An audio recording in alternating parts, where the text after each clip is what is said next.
Hello, everyone. Welcome to Untold African American Stories. I'm Brian Sheffey. I'm Shelley Murphy.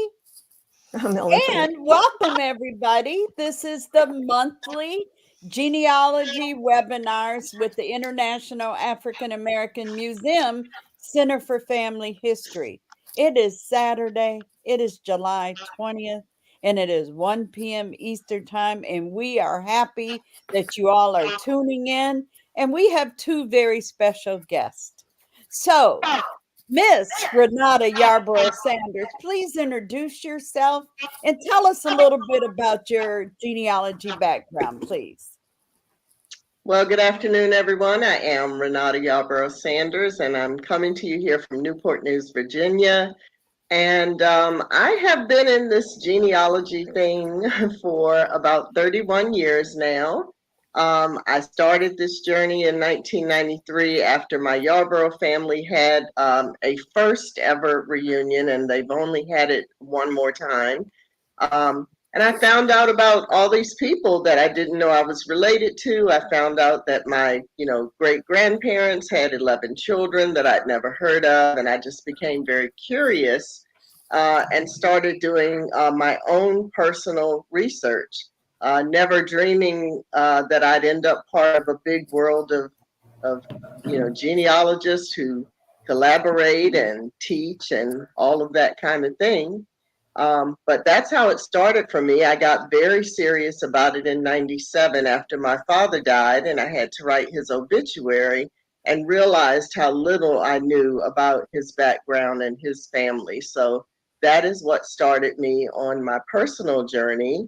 And then maybe about 10 years later, after becoming part of the growing online genealogy community, I began to share what I had learned with others, and it brought me to this point today of just still sharing and learning along the way.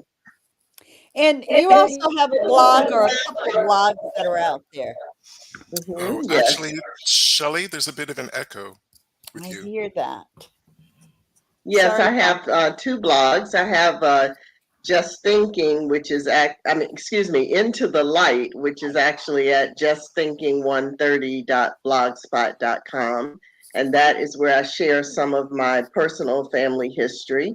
And then I have Genia Related, which is Genia-related at blogspot.com, where I try to share findings that don't have anything to do with my personal history and do a little teaching along the way. So I'm going to ask you one more question, then I'll go. All right, I'm still hearing feedback from me. I'm not hearing feedback from you. Okay, I'm hearing it. I think Brian's hearing it. Okay. So you have some specialties that you focus on in your genealogy research. Will you share that? You're probably talking about North Carolina genealogy research. As it so happens, every single one of my lines, both maternal and paternal, go back to North Carolina. And so just by chance, I've become quite adept at researching North Carolina. And I do specialize also in teaching people beginning to intermediate research methodology, in particular with relation to people of color, whether they were enslaved or whether they were free people of color before the Civil War. And I will give kudos to you because you're also an instructor for the Midwest African American Genealogy Institute, aka Maggie. So Yes. appreciate that. So thank you for that. And Dr. Ellen Fernandez-Sacco, would you please introduce yourself and tell us about your journey with genealogy? Hi, everyone. I'm Dr. Ellen Fernandez-Sacco. I got into genealogy kind of by accident. It's coming out of the stories that my mother would tell me, which she grew up in a fairly rural area in northwest Puerto Rico. And this was growing up as a child in the South Bronx. So you could imagine there's a bit of dissonance there in terms of what that could have been like versus where we were living. And then eventually I picked that up later on when the 1910 census came out. I actually was able to find my grandparents and kind of built out on that. I find it a great way to integrate a lot of different sources of information. It's not just the tree, it's also understanding what people's lives were like. And so I help people do that by giving classes and by giving talks, and my blog, which is latinogenealogyandbeyond.com. And you also have a blog as well. Yeah, latinogenealogyandbeyond.com. So, and like Renata, I had split them up before. But actually everything's just under one header. Okay, awesome. And I do want to say that both of our guests today have both been panelists on Black Pro Gen, which I'll refer to YouTube, and there's over 100 episodes there on anything to do with genealogy, African American, the Caribbean, Puerto Rico, South Carolina, just everything there. So for the audience that's listening, please take advantage of something that's out there, that's available basically 24/7.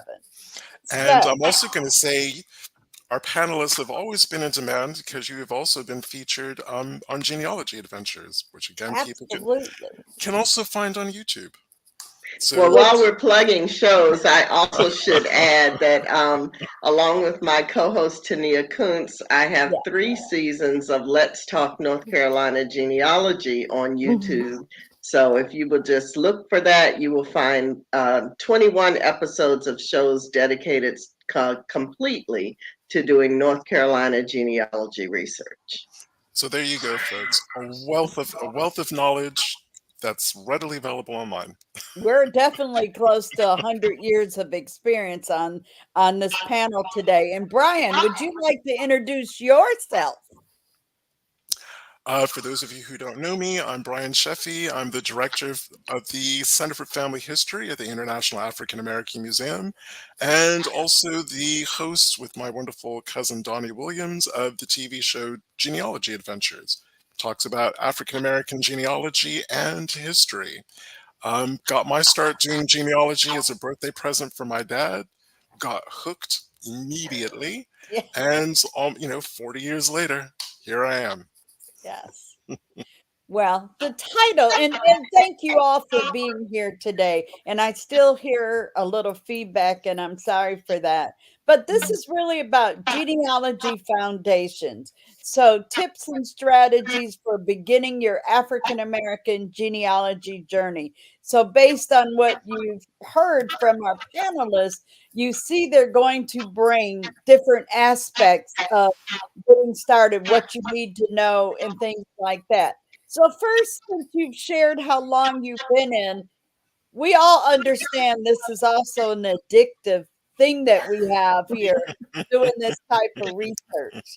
And it's more than a 9 to 5 once you start researching. So we understand that. So to the audience, it doesn't matter if you're new to genealogy or if you've been doing it 10 to 20 years or plus. What we want to discuss today are some good strategies, as I mentioned, and tips. So I'm going to turn it over to Renata and let her go first and share. She's got some slides she wants to share and some points to get across. We will have an open Q&A after both of the panelists have shared and we've had some discussion. Okay, well, thank you. And so I can no longer see any of you. So if you need to tell me something, text me. You're fine. Okay. So yes, I've just prepared just a handful of little slides here to talk about how you get started with genealogy research. And because this audience is probably primarily people researching ancestors of color, I'm coming at it from that approach. But actually, researching ancestors of color starts off the same way as any genealogy research, so these slides should be helpful for anyone. So you always start with what you already know. You want to start with yourself and work your way backwards to start creating a family tree, or if you want to focus just on your direct lineage, then use a pedigree chart And that's going to show yourself, your parents, your grandparents, and great grandparents straight back. And just fill in everything typically with their names, their dates of birth, if you know their marriage information, and if they've passed, then any dates or locations of death. And that's all you really need to do to get yourself started. And then the next thing I advise is that you start interviewing your family members, especially beginning with the older persons in your family, as well as reaching out to any family members who may unfortunately have a medical diagnosis that's not good or a terminal illness, because you want to get their perspective and knowledge recorded as you're getting started. And speaking of recording, in this day and time, there's just no excuse for not, at minimum, pulling out a cell phone and doing an audio recording or making a video. And as you're doing these interviews, ask them what they know, but also ask about any stories that they've heard, any tiny little bits of family lore. These pieces of oral history can be very useful to you in your research. But you do have to realize that, sometimes things don't come to us over hundreds of years completely with the stories completely intact. And so it would be your responsibility as a researcher to try to dig in and find documentation of the stories that your elders will tell you. And then, lucky you, in this day and time, you can sit right at home in your pajamas and use many free resources that you can find online just to start out looking for records about your family that are going to help give you more names, more dates, more locations, occupations, all kinds of information that's going to help you to build that tree and tell your family story.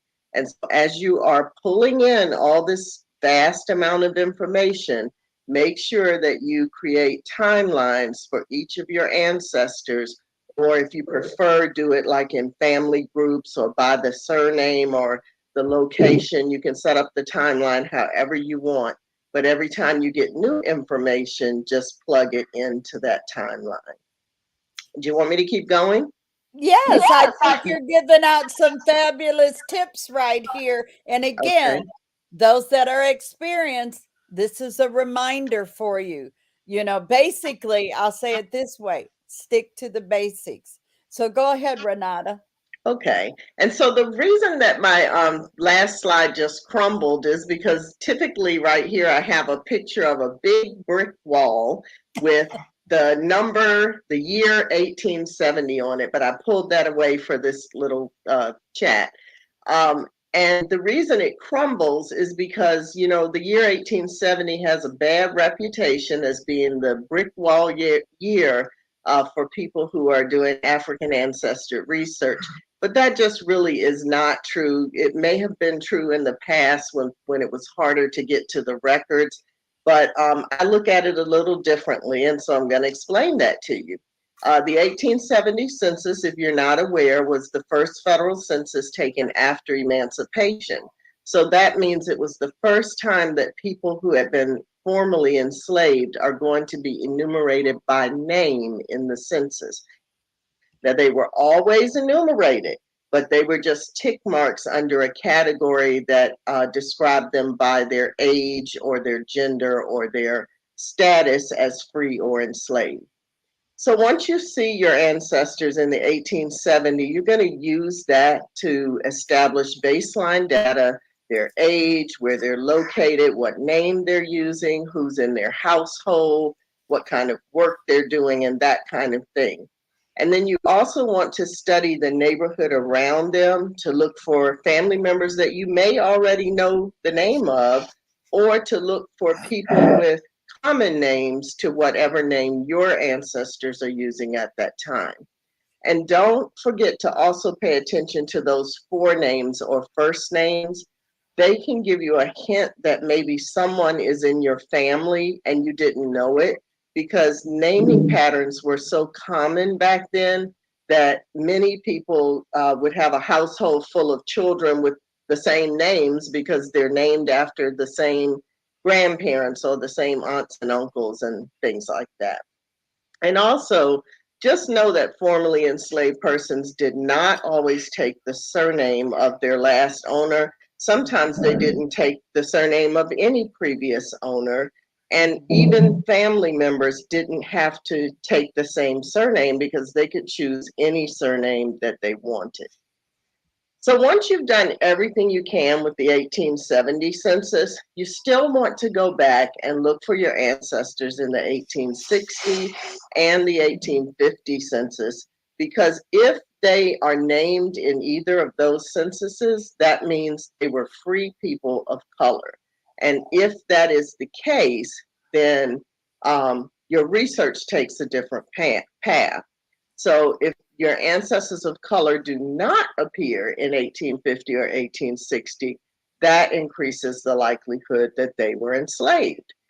So once you figure this out, you're going to determine the fork in the road that your path should take and that your research should take. And that's why I don't believe in the 1870 brick wall. I call it the 1870 fork in the road.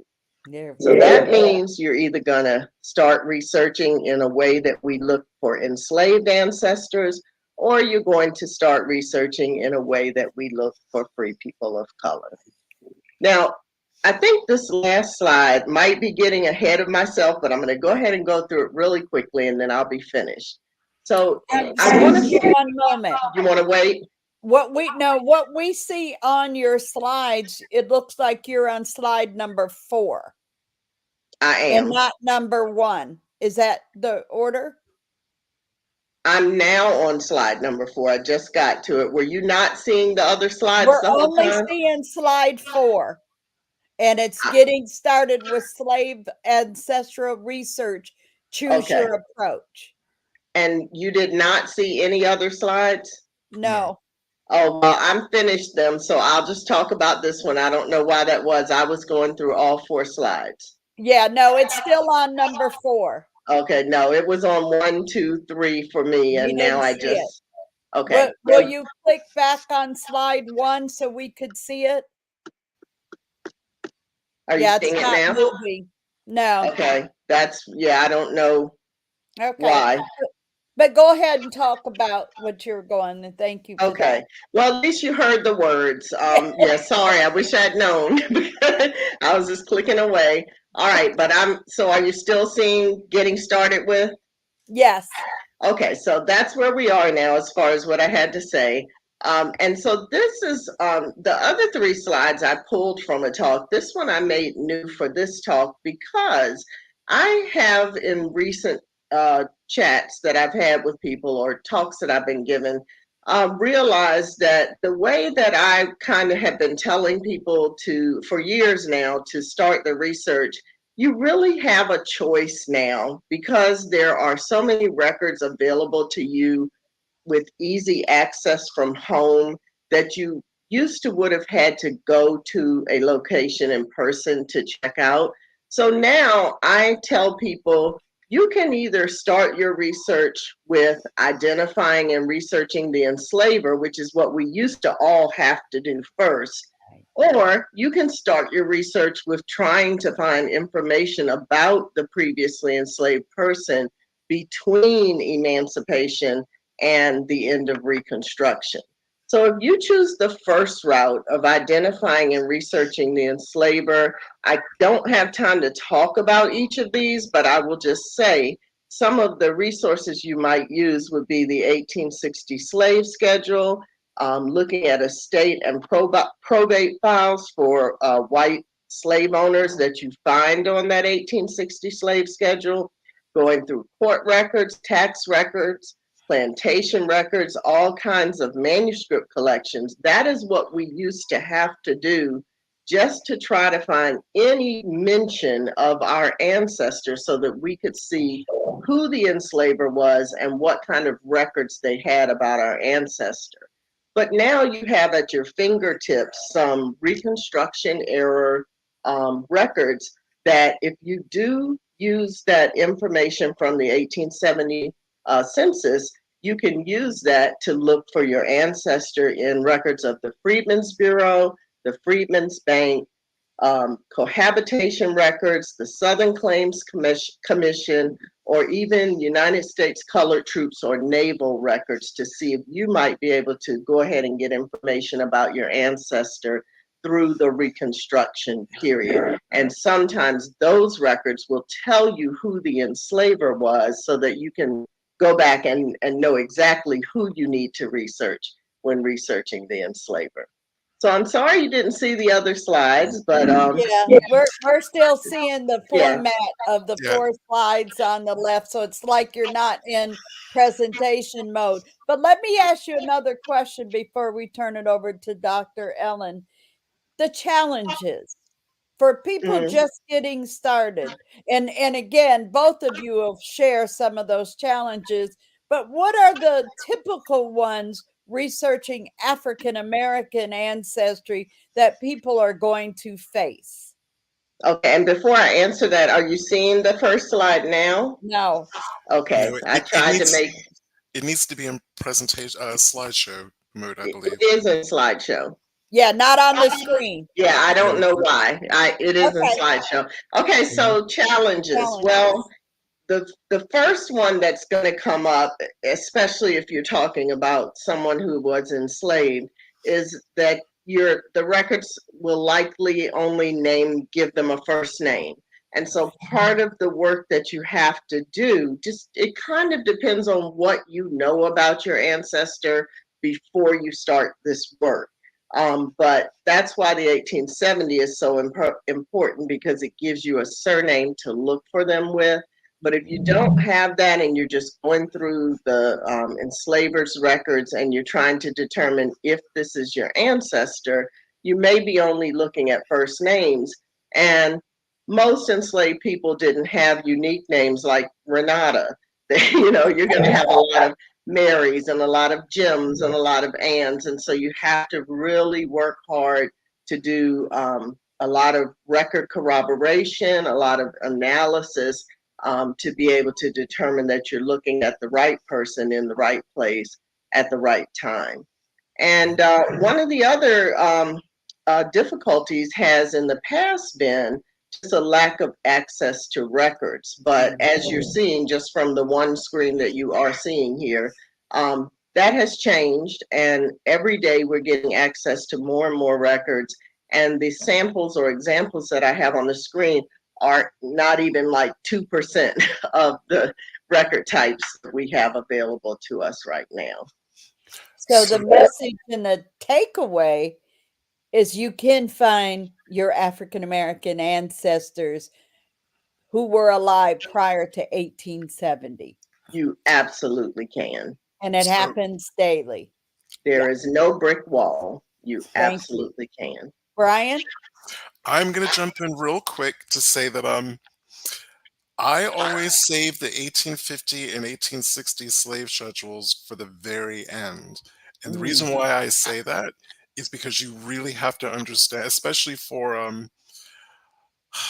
don't know if you would say someone who had 50 enslaved people was a moderate enslaver, but I've seen in my own ancestry, I have very small scale enslavers, people who enslave 2 to 5 people, moderate, and then large, and then huge scale enslavers. You really have to understand their enslaved community, how many people that enslaver had in 1850 and 1860, to start mapping and doing the research on that community to begin to map those people to, because like, as Renata said, you don't get names.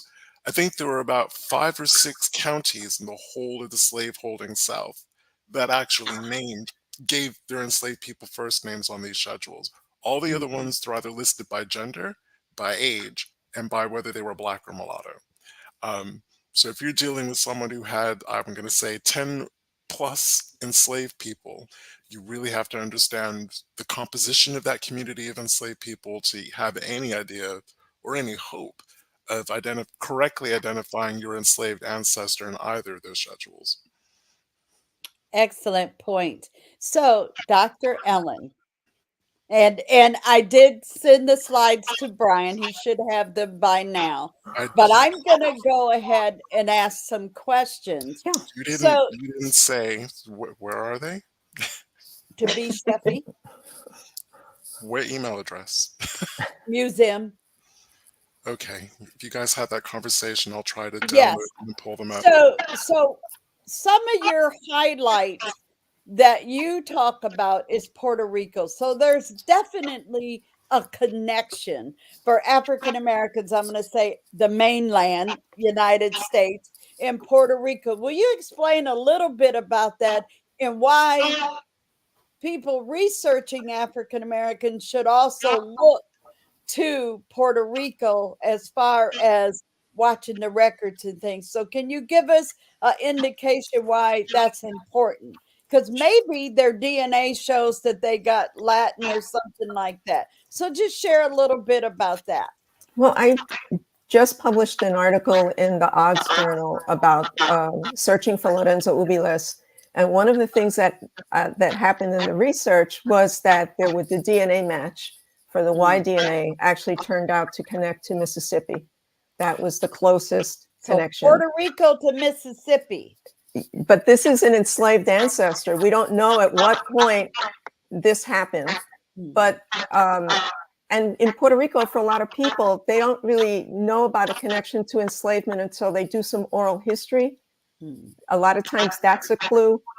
Or it's a lot of people, when you're starting out also, you really have to exhaust sources that don't have to do with slavery necessarily. And you won't necessarily have an indicator that a person was formerly enslaved unless they had a literal surname like Liberto, which is literally freedman. So that's not to say that there isn't African ancestry.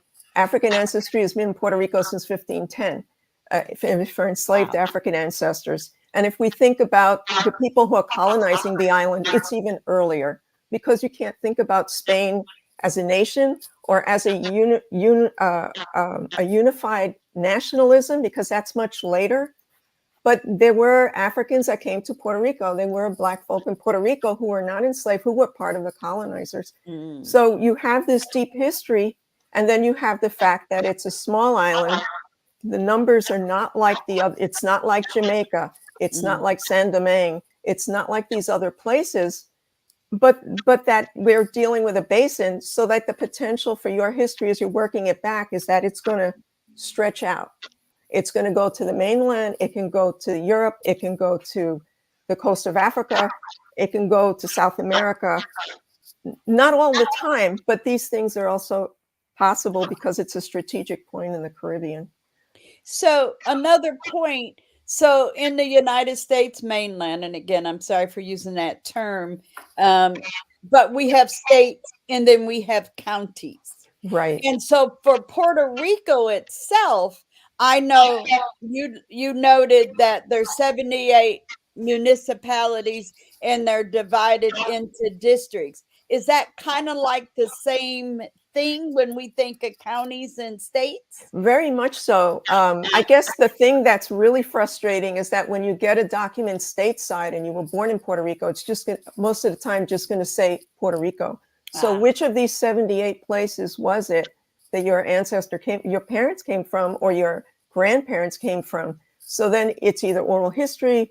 Once you have the name straightened out, then you could start digging through the census records, and also really getting smaller facts about where your family was from and what kind of lives they led and the kind of work that they did is really helpful, because you can imagine when I had the option to start doing genealogy, I did not start with my dad's surname, Fernandez. Right. It's the second most popular surname in the Spanish-speaking world. So then what I started with my mom's, which was Babilonia, which is pretty distinctive. Right. And even with that, when I started, my mom would talk about her ancestor, like if he showed up, pretty recently. And it was like, if everything got compressed into 200 years, got compressed into 50 or 100 years. So even when you're getting the oral history from people, it's important to note that there'll be little nuggets in there, and some things will be, just like stateside, like you're listening and you're going like, okay, but you also don't want to insert anything about what you know, because that's going to shift the history that you're getting to. So it's a lot of little pieces. But once you know where an area is, then you can start delving into local histories and delving into understanding more about what was going on where your people are from. Which makes a lot of sense. In other point, and of course, I'm able to see your slide, so I'm commenting on your slide. So you estimated that there's 30,000 Africans that came to Puerto Rico out of the 4.7 million enslaved to the Caribbean. So when those Africans came into Puerto Rico, but then some leave and come to this mainland. And you mentioned Mississippi. Where were other places that migrations were happening? And I'm going to say on those Afro Puerto Ricans. Well, like the thing with the Mississippi was interesting because we don't know at what point in the Middle Passage people got separated out. Okay. Since Puerto Rico was really small, what happened is that there's an illegal slave trade, and you also have a trade that's coming from the other islands. So people are getting people, they're buying people literally off a boat or buying them from St. Thomas. Was a big site as well. The other thing is that just because of that doesn't mean that you don't have free people of color coming to Puerto Rico, because for instance, in the 1840s, you have people of color with passports who are coming from St. Thomas, from other places in the Caribbean to work in Puerto Rico. So, I mean, it's a kind of complicated picture in a way. So then you really want to get as many details as possible for your particular family. A lot of people also are not aware that their ancestors were enslavers. When I put out lists for people, I'm descendant from both. So, but a lot of people don't realize that. And I really like to tell them about it, not to kind of, not just because you should know these things. And you really need to factor that into the way your family developed, your family status. And that doesn't mean that just because somebody has high status that they were just blancos either, because in Puerto Rico, money took care of that. So there's complexity there. I don't know if that's answering your question. We have in 1815, we have the Real Cédula de Gracias, for instance. And this is more complex than for a beginner, I guess. But when Saint-Domingue, which was the most, when the uprising happened in 1793, the French, the colonizers left. They came stateside. They came to Louisiana, came to Maryland, they came to Florida, and then they tried to find someplace else that they could continue their business. So some wind up in Puerto Rico, mostly on the left side of the island. So you do have a concentration of Europeans there. And then, people who brought their enslaved over, so people could come from Saint-Domingue, which is today Haiti. Right. They brought people over, or they could have come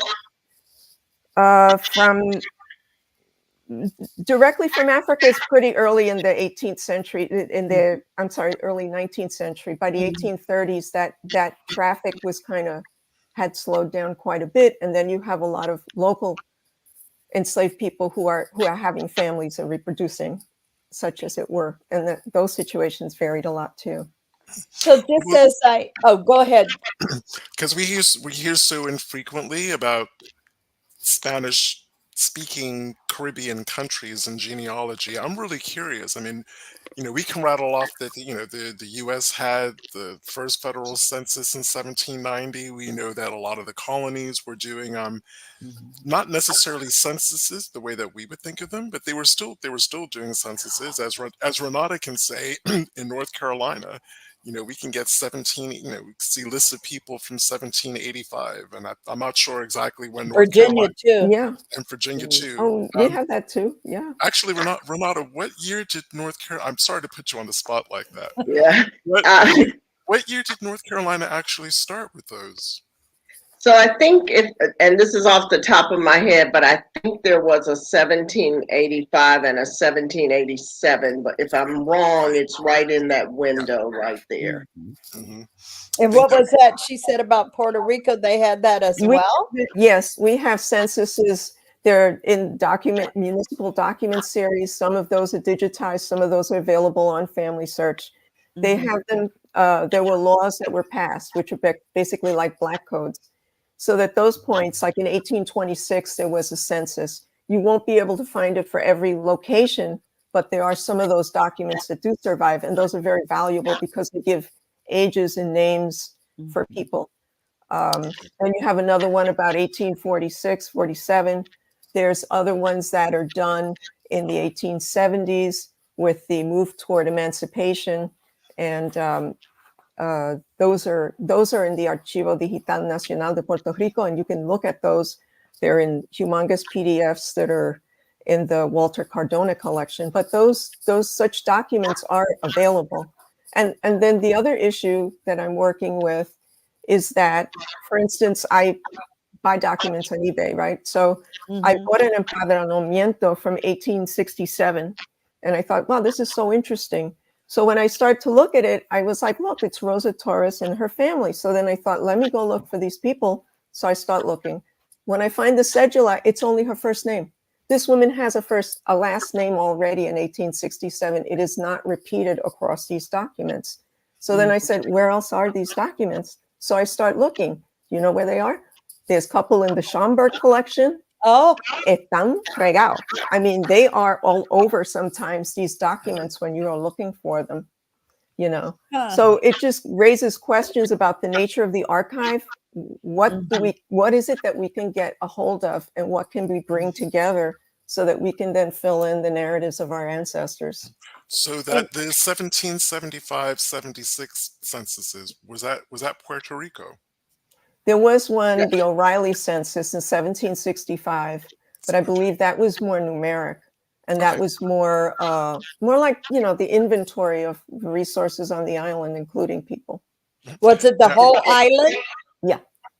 Okay. And I had said 1785 and 1787 for North Carolina, but it was 1786 and 1787. So I was 1 year off on that first one. And Shelley, what were those years for Virginia? Because Virginia had started censuses early too. Yeah, there's in the and again, I'm gonna be like Renate. I'm going off the top of my head, and then I started this conversation. I believe there is 1780s something census that were taken. They're very limited, also, and I want to say this as a point, and see if there's an agreement. A lot of these things that are done in these records, be it a census or recording of deeds, recording of buying and selling, slave trade, a lot of this is coming from British influence of how we get our census every 10 years, and yes, we become the United States and so forth.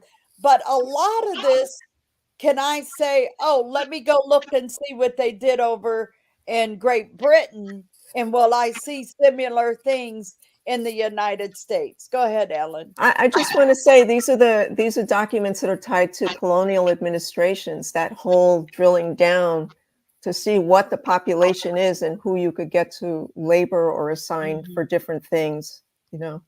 So we're Ellen, following the money here. Yeah. Ellen, Brian? which brings me to my other question, because using Puerto Rico as an example, but I suppose any Spanish holding in the Caribbean, you know, it was a very differently organized society. The church, for instance, being a Catholic myself, I know that the church was really hard on collecting names and data and whatnot. What kind of records, again, going back into the colonial period, was the church producing? There are church records that go back to the 16th century for San Juan. There are records that were known to exist but don't exist anymore for parts of the island, like Aguada, and Manatí, where you have like 500 years of history, but you only have like 150 years of documentation. So it really depends. And like knowing the areas in the island, then you start learning what archival holds, which you learn stateside too. Do they have this set of documents? Do they not? And it's very uneven. I heard a story that what the administrations used to do in the 19th century was like when somebody would become alcalde, they would take the papers and they would toss them out because they needed more room. And there's some of that happened. So it's not even like the only collection of contracts, which was people were forced into contracts as part of emancipation, which meant from 1873, and you have 30,000 people who were still enslaved at that point. That program ends in 1886 because you have to count for the children also that were in there. There's only one place that still has the contracts for libertos, and that's Guayanilla. Mm-hmm. That means that all those other places, they had them too. Where are they? Where are these documents? And do we have access to them? Well, do they even exist is the other thing, because we're also dealing with the vagaries of tropical weather, storms, when the British came and burned Aguadilla at one point. So, I mean, they have, the records can go back, but it really depends on where. And also the changes in boundaries, the same thing like in the States. So you could have somebody living on a boundary that at one point it's Isabela, and then by the 1820s it's Camuy. But they're still in the same place, but you have to look in another location for that information. So I'm going to say that is a really, really important thing that Ellen just said. Yeah. I've said it many times in numerous forums, so has Shelley, so has Renate. One of the fundamental aspects of doing your genealogy is researching where your ancestors lived. So that's specifically about researching the formation of counties, again, with a private client, explaining that Alamance County came after Orange County in North Carolina, and the reason why her family was confused about where their family was because the boundary line had changed around them. Right. And also get a map and look at that landscape, because you may find like in Moca, for instance, people in certain barrios couldn't get down to the town because there are all the little rivers that run through the landscape. So they actually went over to San Germán, or they'd go to Las Marias, or that's where they could go to register the kid. Yeah. That was where it was accessible, which is another thing that can throw your wrench into your logic if you're thinking, oh my God, they're in this little place and this is where I have to look. You really have to broaden that out. Yeah. And one of the best and easiest places to do this research is Family Search Wiki. That's Family Search Wiki. Don't rely on Wikipedia. Do not rely on Wikipedia. Go to Family Search Wiki. Because again, Family Search Wiki will also tell you if a courthouse burned, or, for a place outside of the United States, if an administrative building burned or a church archive burned.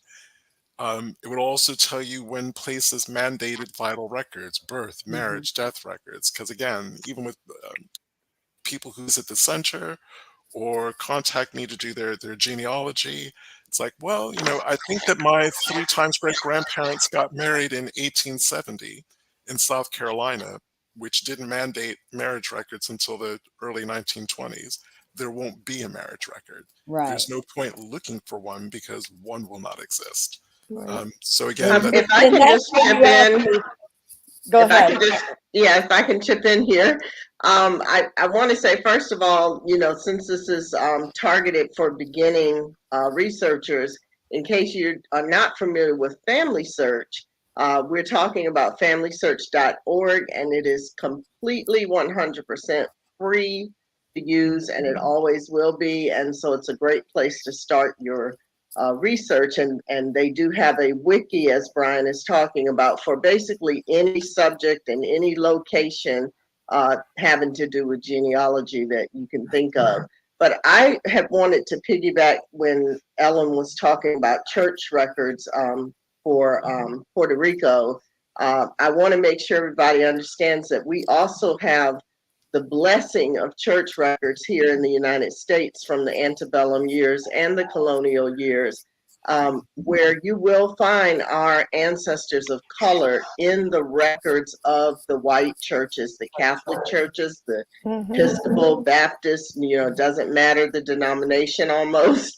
That you will find enslaved ancestors, records about enslaved ancestors in those church records, as well as free people of color. And this can often help to fill in gaps for us in our research, things we might think we're never going to find: the birth of an enslaved child, marriage of enslaved people, the death and the burial locations of enslaved people are recorded right alongside the records of the white parishioners. And another thing to know is sometimes these churches had a higher number of Black members than white members. So be assured that you look at those, and the records in the colonial period, especially down in Florida, in Louisiana, you will often find the records of the Catholic Church will be in Spanish or in French or in Latin. But don't let that throw you off. Go ahead and, put them in Google Translate or something like that, and you will find our people in those records. And in bringing up the church records, I want to highlight an example to ditto to what you all are saying. In Loudoun County, Virginia, I was able to look at the Methodist church records during slave era time. The attendance records of it was required that the slaves attended church. So they, just like Renata said, they are listed by names.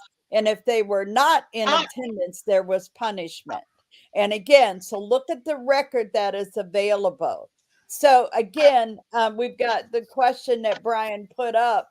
What are the best church records to start with? Are they by location? So I'm going to throw it to Renata first. I was gonna jump in quickly on that one. Go ahead. So Tanya, this is where Google is really going to become your new BFF, your new best friend forever. Yeah. You would need to do research. You would need to basically type the search engine question, baptism records, Hanover County, Virginia. Christening records, I don't know, Northampton County, North Carolina. And then Family Search Wiki will address what you guys are saying too. Or the Family Search Catalog. I mean, it's really a wonderful go-to. And I also do suggest Google using Boolean search tactics. But I do teach on this, and I'll tell you, out of all the most wonderful things, the Family Search Catalog, you go in by location and it will show you what church records are available for that location. So that's always a great starting point. And another thing to not overlook is church histories. I used to think church histories would just be about, how the church got started and the list of who the preachers were, but that is not it. I have found church histories and denominational histories have wonderful biographical information about the members or affiliates of the church. So like Brian said, use a Google search, but be very specific with it. Put, names in quotations or the name of the church in quotations, whatever information I don't want to, go too far because we're supposed to be talking to beginners. And this is not necessarily a beginner thing, but it is something that you should get to in your research. Definitely have on the list with Jack. Yes, absolutely. So I want to come back to Ellen for a moment. I've got a question and then a reference because it keeps coming to my head. 1873, into slavery in Puerto Rico. Wait a minute. What about 1865? What happened? And 1873, after the 1870 federal census. So if that helps anybody with that question, please help me understand. I'm clueless on this. 1873. And I'm thinking Juneteenth. Wait a minute. 1873. So I think the holiday is a little misleading in the sense that people think that everybody was freed at once, And it's Yeah. sort of like, no, it started like when people were mobilizing to get the laws changed to bring abolition, which was a big thing, was it started, it really starts to take off in the 1867s and 68s, and mostly because people are starting to lose money with it. They don't find that it's the investment that it was before, is another factor in there. But they start a project of inventorying people who are enslaved at that point in 1873. But it's 31,000 people. They're not free. I mean, they're basically caught in a system of unfreedom until they finish a 3-year contract where either they get money or they may not, but they're often working for a former enslaver. Sometimes they're not. I mean, I've documented somebody who didn't even take the name of the former enslaver, chose something else on his own. So there's different kind of, it touches a lot of people. And I think that you don't know until you look further into it. But Shelley, if I remember, well, Alan, you can correct me if I'm wrong. Puerto Rico didn't become a U.S. territory until 1897. Well, it was 1898 and 1900. It became official, and then we got became citizens in 1917, just in time for the draft. Yeah. So but it doesn't. You still got movement. But you it doesn't. Still got migration happening, and I'm trying to make that. But they weren't obligated by U.S. laws. They were still there was still a Spanish territory.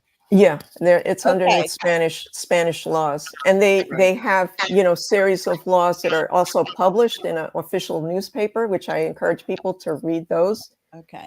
Those issues of La Gaceta, and even just for fun, you can put your family surname, a family name of an ancestor, in the Library of Congress website for Puerto Rican newspapers and see what comes up. Your ancestor may have gotten busted because he let his chickens out, or because they were gambling in the road there and they got a fine. But all those people during like the 1850s and 60s, for instance, those people would be listed in a newspaper by themselves. Some people wouldn't even merit the mention, but you find them in other, circulating in other documents. And just to add to what Renate said, Family Search has the largest collection of Puerto Rican records is on Family Search. It's the largest digitized collection available. So one other point. So we got enslaved Africans are arriving in 1510, basically in 1510, African slavery is legal in the Caribbean, even 10 years before that. And then the process of emancipation starts around 1886. And it ends 1886. It finishes. Over here, say in the United States, from the 1865 coming forward in that gap. And like you said, yes, Spanish rule, and I get that, but the movement is still happening. The migration and the buying and selling could still be happening. The buying selling happens to the last minute in 1873. Okay. It's like people, and then you also have the indemnification of enslavers. So they get something. And what do enslaved people get? They get basically contracts that they have to fulfill to be even considered like this kind of partial citizenship that kind of improves as people keep pushing for their rights over time. So you heard Renate. I'm sorry, Brian. Go ahead. So I guess the thing that surprises me the most is the British had ended slavery well before then. The United States had ended slavery a little over a decade previous. Even the French, the French outlaw, even though it didn't stop any of these countries from continuing to be colonizers. Sure. The French ended slavery with their revolution. I'm just amazed that Spain, or at least Spanish colonies, are still rolling. Cuba, it ended in 1886. In Cuba? In Cuba. And that has like 10 times the number of enslaved people. But, Shelley, you mentioned that date from 1510. I mean, you have indigenous enslaved people, you have African enslaved people, but your ancestors could be getting their freedom at any point in time along that. It's not like the government wholesale said, you guys are free, you've been here long enough. It isn't like that in previous moments. So then the notary documents become very important to be able to find out what people did with the people that they held, who they went to.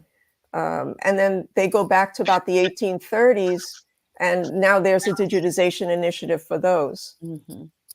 So the question I asked Renata, which everybody heard about some of the challenges. So just give us some challenges. And again, when I think of Puerto Rico, I automatically think Puerto Rico and African Americans, the connection, because I have that in my own family. And so what are some of the challenges that people might experience getting from that country to this country, or altogether, just genealogy wise? Well, actually, if you don't mind, I have a couple of basic tips I wanted to go over. Again, considering who the audience is primarily for this conversation, always open every single record. It is the biggest sin on Ancestry that people will just save their records to their trees. That's because names can be mistranscribed. People, maybe not an entire, especially going by like that 1870 census, where the beautiful thing about the 1870 census is that's the first one largely that an entire freed family was enumerated, first and last names. However, where the 1870 census falls short is it doesn't describe how the people are related to the head of house. And that's an important, what I just said is an important thing to understand about the census records. From 1880 onwards, it's the head of house. Could be male, could be female, especially if the female head of house was a widow, for instance. From that point on, everyone in the household, their relationship to the head of house is clearly listed. So spouse, child, grandchild, niece, nephew, foster child, adopted child, whatever. That does make things a lot easier. But again, names can be mistranscribed. Ages can be mistranscribed. We're human. Humans are reading records. They want to please, the big genealogy databases by churning around these records quickly. Sometimes a person's race can be mistranscribed. I discounted a record pretty early on. I think I'd been doing research for about 3 months. I just looked at the summary that had been typed up in Ancestry, and it said the person with the name of an ancestor I was looking for was, and I knew my ancestor was mulatto or would be black, so I discounted it.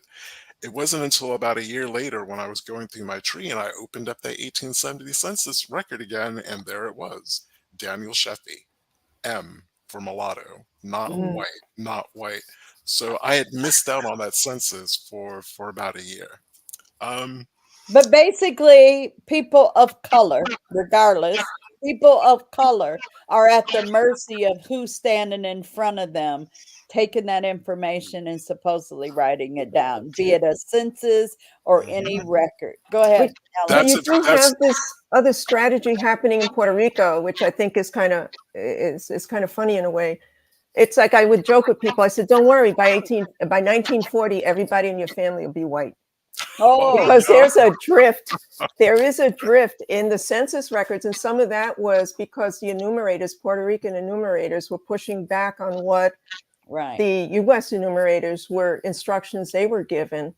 So it's really, you cannot go by what you have on the census. I've met people who start and they look at the census and they hold it up like it's gospel or something. It's sort of like, no. It's a starting point. You got a lot more to look at, Those are very I wanted to add to that. Because someone's race was, the enumerator, it was subjective. They were literally looking at someone and making a judgment call. Sorry about it. Go ahead. Well, I was just going to say, just with relation to my suggestion that you use the 1870 census as a baseline, because you may not have anything else. But everything that's on that census, just like everything that's on all of the documents, needs to be corroborated with another document or other evidence from elsewhere. And what I wanted to say about the 1870 is a lot of times, in many cases, this is the first time our formerly enslaved ancestors have even been asked to give a surname. And so they just come up with something. And a lot of times it might be the surname of a former owner because they don't have anything else, or they may choose something out of the heavens to tell the enumerator. But after that, they realize, oh, we have to have a surname. We need a surname. And together as a family, they may decide on a different surname. So you may see them either as a family or as individuals in the 1880 census with a completely different name. And the same would be true if you are fortunate enough to find your ancestors in Reconstruction era records before 1870. The same thing would be true. And a lot of times, like in Freedmen's Bureau records, you may see them with a surname, and that might not necessarily be a surname they chose. It might just be something that was attached to them by the person creating the record. So they knew that they used to be owned by the Yarborough, so they just say Renate Yarborough on there, but without the person, the formerly enslaved person, even really realizing that that's what was put down there. So nothing is gospel. Everything has to be corroborated. Do the research, do the work. Plus, the census returns, they have a wealth of information. It may not seem like they do, but they do. Even those early ones, like the 1871 that we keep referring to, they will give someone's occupation. They will tell you whether an ancestor could read or write. They will tell you where they were born. Even that early-ish 1870 census will give you all of that information. So if I'm researching someone called Tom Adams, and I come across two in, say, I don't know, Wake County, North Carolina, both born around 1820. One was a farm laborer, the other one was a carpenter, and I find them again in 1880. One's still a carpenter, one's still a farmer. I now know that those are two completely different people. So when I'm actually looking at records associated with them, like for instance, if someone put their occupation on a marriage record, well, I found the one for Tom Adams, who was a carpenter. Now I know which census is probably more likely related to him than not related to him. 1870 will also tell you if someone was a landowner. They don't have a land valuation underneath that column. They were living on someone else's land. But if they did own that land, there should be a land deed, a land record. All of these things point to other places and other sources of information that you can get for them. I love seeing simple things like an ancestor couldn't read or write in 1870, but by 1880 they could read and write. And I know it's them because their wife is the same, their oldest kids' names are the same, the birth years are lining up, and they're living in the same place. So to be able to pull that out. Now, two of my all-time favorite census records, and I wish these questions were still asked to this day. That's why I'm closing my eyes. I'm channeling this energy. The 1910 census will tell you how many marriages that ancestral couple had. Right. So you know if you're dealing And with also, how many children? what was your age that was the next. at your first marriage? Yes. And how long you've been married. Yeah, and how long you've been married for. And how many kids survive, how many surviving births. Yep. And also like casado consensual, which you have in Puerto Rico, which is basically, you know, living together, but you don't necessarily have a document to go with that. So it's helpful, but it doesn't always, it's not 100% the notation in the census that CC, because I found people who were married. I've also found people who, I find this sometimes with people who have enslaved ancestors, like it's difficult economically. And when they get married, it's like, they've had all their kids. It's like 50 years later, and they finally get married to just kind of put, you know, to kind of make it legal. And it's really something. You know? And there's there's two kind of marriage records for this time period that Ellen's talking about. Mhm. There could be a free, if it's the continental slaveholding South, the chances are there may be a freedman's marriage record for that Mm, couple. Or the way that North Carolina liked to do it, there were county marriages, and some of these counties really went into depth. That some of them in Northampton County, North Carolina, actually named the bride and groom's former enslaver. wow. Wow. That is Wow. cool. That is Those cool. are the It's those a are the cohabitation. cohabitation records that I mentioned earlier. If Mhm. people didn't know what those were. So North Carolina mandated it from the General Assembly. It was made law, and so it was done at the county level. But in other states, it may have been done by the Freedmen's Bureau, like Virginia. Those were mostly done by the Freedmen's Bureau. Then they later made a law, so the Freedmen's Bureau had to turn over what they had done to the county courts. So you have to know what the laws were and what was taking place in the location that you're researching. Some of the other states just did a blanket legal claim that all formerly enslaved persons who have been living as man and wife are now legitimately and legally married. And so those places won't have any certificates per person or a record at the county, a register at the county.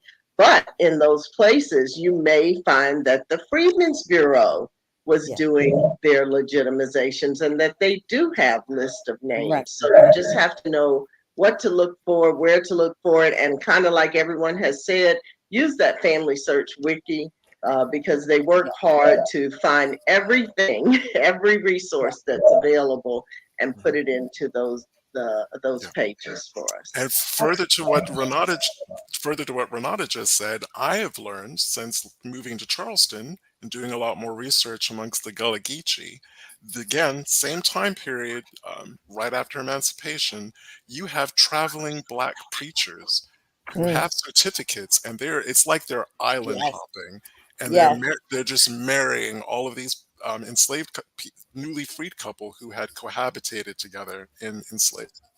And you'll see their occupation actually says traveling minister. Mhm. And my grandfather happened to be one. It's on his application for Social Security in 33. It says traveling minister. So let me turn this around a little bit. I want to run through some items on Ellen's slide, and then I want to come back to you all with the think about while I'm running through the slide. I'm on her fourth slide, number 4, and she made a list of okay. the basics right there, the basics of Puerto Rican genealogy. Now, you heard Renata somewhat say, start with what you know and things. So let's look at this list, and Ellen, if you, since he's got it up on the screen now, if you want to just run through this, and then I'm going to go to you guys and say, what is the one takeaway you would like the audience to know about? And then we'll see if there's any questions from the audience. Oh, So sure. Ellen, Sure. So you really want to begin with what you know. You may not think that you know a lot, but actually just getting questions from your parents, your grandparents.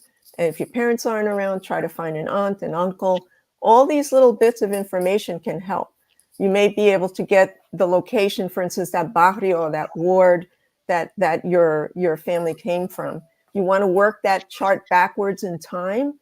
Don't get distracted by saying, "Oh, I've got a relationship to Cristobal Colon" or something like that. Don't even go there. Just start with yourself and keep moving that thing backwards in time. You also want to figure out if your family had members that, when did they get there?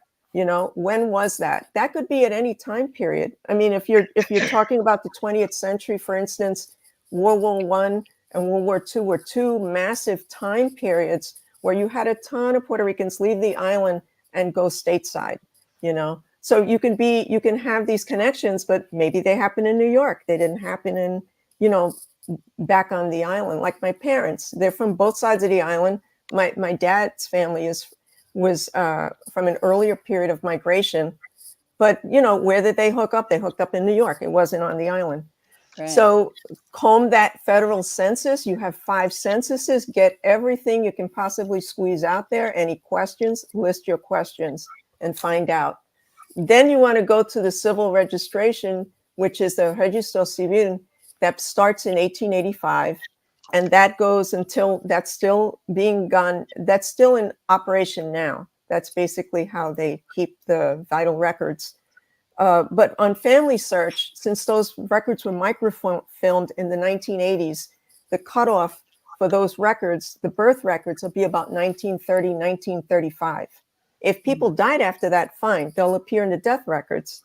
And also, you can have times where it's really hard to find somebody in there for several different reasons. Those first 5 things for a beginner is plenty. You know, you've got the Spanish language. If you don't speak Spanish, guess what? There's Spanish word lists from BYU, from the Research Wiki. You know, these things are boilerplate and they're repetitive. So you'll pick it up. You'll start to pick up a vocabulary. Then you could look at the Catholic Church records. This is a little bit dicier. There's some on Family Search. You have some parishes in Puerto Rico that said, absolutely not. We are not participating in digitalization, which is really sad because, you know, these books need to be preserved. And, you know, but if you're looking for more recent baptismal records, you can write to the church and pay a fee, and they will, or call them up and they'll explain what, you know, how much that is, and you can write them and get that back. The municipal document series, those are older censuses that they have for different municipalities on the island. For instance, for Isabela, if you pulled up the civil registration, they actually have records that go back to 1836. They have censuses there, which are really important to look at. They have the 1872 census that's important to look at, but it's not every location. So maybe one thing you can do is, I've done this, is like you go to Puerto Rico in the catalog and just let the whole thing reel out and take a look. Just get familiar with all kinds of stuff that's listed in there. It's quite a list. And then there's the protocolos notariales. There's some transcriptions. Those are the notary documents. And if you have enslaved ancestors, these are really, really key, because it's going to tell you how people were either passed around, sold to somebody else, or bought from a vendor on the island. And then there's the Registro Central de Esclavos, which was started in 1867 to it goes to 1886, but actually the records go to about 1873. I've done a video that's on YouTube for my OGS presentation last year that goes through that. And then there's property and court records that are online that, you know, you can poke around in. But really, you're not going to worry about this stuff. You're really going to be concerned with 1 to 5 at the most as a beginner. And it's interesting because I'm sure Brian, Renate, and we might not do Puerto Rican research, but did you not 1 through 5 see the basics of what we do for African American research? And I'm going to say in the United States. So I don't want to say it's not different, but I think we've got the same elements of genealogical research in getting these basics. So I want to come to Renate and say, you know, because we're winding down on time now, what is the one thing that you hope, and I'm going to ask you the same question, Ellen, the one thing that you hope someone in the audience took away from here and the topic of getting started with genealogy? You're on mute. Yes, because the sky was falling here for a minute and I thought you all might be hearing it. It's calm right this minute. But the Nike phrase, just do it, comes to mind, because, you know, you have to start. If you don't start, you never get it done. And so just kind of back to what Ellen and I have both said, begin with what you know, but take it out of your head and put it on paper or type it into, you know, a document, so that you can then look at it and see where your gaps are. And wherever your gaps are, that's where you need to get started. We have a thing that we say in the genealogy world all the time: records lead to more records. Questions get answered, which lead to more questions. And that's what's going to happen as you're researching. You know, maybe you can make a tree right now, all the way back to your great grandparents, but you don't know who your great grandmother's mother was. So these records that we're talking about, and the reason you go backwards is because with each step backwards, you're going to get new names, you're going to get new locations, new occupations. And Brian gave an important piece of advice earlier when he said, make sure you open the document. What he means is look at the original document with your own eyes. Don't go by what was transcribed on Ancestry, because someone could have made a mistake. It might not even be your real family. So go and do that extra click, open the document, read it for yourself, get yourself familiar with reading that old cursive writing, and just make sure that everything you do find, that you document it, that you put it into your timeline, because you will be making a timeline. And as that timeline develops, you're actually going to be telling your family story. All right. Dr. Ellen. Yeah, I don't get overwhelmed. Like, take it a step at a time. When you write down with an oral history, once you write it down, you put a date on it. Guess what? You have a document. You have another piece of paper to add to your family history pile. Another thing is that so there's no father. You have. I've done a bunch of family trees that are basically trees for matriarchs, because they have their families, and for some reason, the men just aren't there. They could be there, but maybe they didn't want to participate in a child's registration for whatever reason. So sometimes that's what you have. There's sometimes on a default. I was working on a document yesterday. They put the name John Clemens on a death record for a woman who had no parents listed. She had no partners listed on her death certificate either. But what's really interesting, she died of cachexia senile, which is kind of like that wasting away that some older people get before they pass. And I think somebody couldn't read Spanish. So somebody goes and puts that in the tree, puts that name in the tree. It's sort of like, look at the documents, like Renata and Brian are saying, and if you have doubts, ask somebody else. Join Facebook groups for genealogy. These things have exploded on Facebook. And I run a couple myself. I run one on the history of slavery and genealogy, and Renata's on there, and I believe Shelley's on there too. Brian, if you want to join, Brian's there too. Okay. And I run one for Sociedad Ancestros Moncanos, which is basically on the west side of the island. If people have questions, you have a lot of regional options now.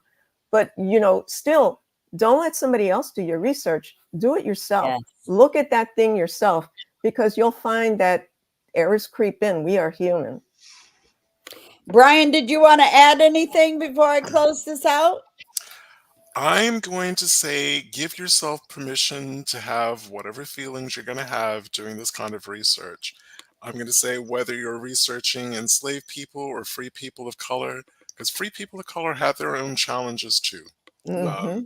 And if you really do your genealogy, you're also doing your family history, and you should be reading about historical events that may have impacted on your ancestors, or at least on a county level, what was going on in that county. Not all of it was brilliant, but you're going to feel everything from pride and joy and happiness at making discoveries to being upset and being angry.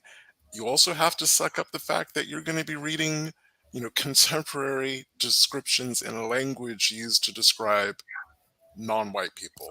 Right. Not all of it was great. It's always worth remembering, specifically for African Americans, we have never been in control of how we refer to ourselves, what we call ourselves. We have always been named, and we continue to be named. And that's reflected, the further back in time you go, you are going to see some unpleasant ways that our ancestors were described.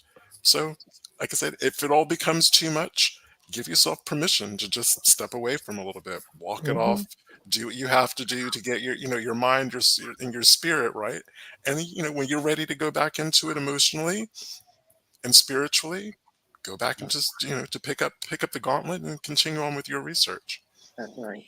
Well, Shelley, sure. can I just say one little thing kind of real quick? So I know we're getting ready to wrap up, but we've been on here for an hour and 20 minutes, and I want to point out that there are 3 letters that haven't been said this entire time, and those 3 letters are DNA.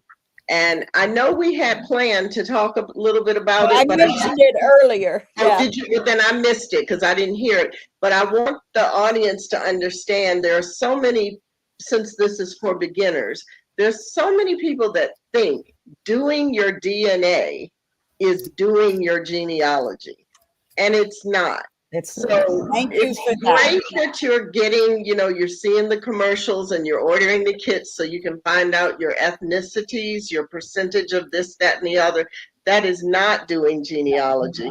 We do work with DNA, and it is an integral part of good modern day genealogy research that we didn't really talk about, and we'll have to do that another time. But just getting a DNA test is not doing your genealogy. It's what we've been talking about for the last hour and 20 minutes. It's research, it's digging into records, it's finding your ancestors' stories. And what we're doing now is using DNA to, it's kind of like a little dance that we do between DNA, traditional research, DNA, traditional research, and that helps to tell your whole story. So thank you for letting me just squeeze that in at the Now, end. it's a perfect way to close it out because you basically summarized what we were talking about. And hopefully, this type of research that we're all embarking on is so important. And again, referencing back to our ancestors, their lives, their experiences coming to the children, all the way down to today, and who you are and how you relate back. We heard things about Puerto Rico, North Carolina, mention of Virginia, British, and so forth. There's so much out there, but the main thing is, and I'm going to come right back to Renata, just do it, right? Mhm. You just do it. Just start going at it. They gave you tips. You'll be able to see this recording more than one time, because it'll be up on YouTube, and you will have access to walk back through it and think about the records that were talked about: census, churches, land, the estate things, all of those kind of things. And Brian, I'll go ahead. Your hand came up, and so did Ellen. Go Right. ahead. One last thing for me, because this is the ultimate rookie mistake. Yes. Never, ever, ever blindly copy things off of someone else's Oh, family tree. thank you. Never. There's so much we could be saying. We need We 3 hours. We're trying to just get people started and get them connected. Go ahead, Ellen. I just want to say that on my blog post, I have a page, and it's Puerto Rican resources beyond the U.S. federal census. So there's a really long, and it goes to different islands, and it's there's a lot on there. Is it this one? Is it No, called that's it. Yeah. So it's the last link there. But Puerto I just have Rico the census, the PR wiki, Mm-hmm. the reminder for the Facebook groups, and then the link list at the end. And it's just amazing, and we all have different years of experience in certain specialties that we look at and things like that. And again, there's no magic here, folks. There's no magic. Hard work. It's work. You just have to do it. And once you start doing it, it will become an addiction. So we would like you to come back and visit us in August on the third Saturday at 1 p.m. Eastern Standard Time. We'll have Dr. Jenny Williams on. And if you are interested in slave ship manifest, and the domestic slave trade, this is the time for you to come back and visit. She will share information about the website, Oceans of Kinfolk, Kinfolkology, and so forth. So again, we appreciate you being here, and we're going to say have a great Saturday, and thank you again from the International African American Museum in Charleston and the Center for Family History. Have a good one, everyone, and thank you, guests, and thank you, Brian. Appreciate your time today. You want to take us out, Brian? You're on mute.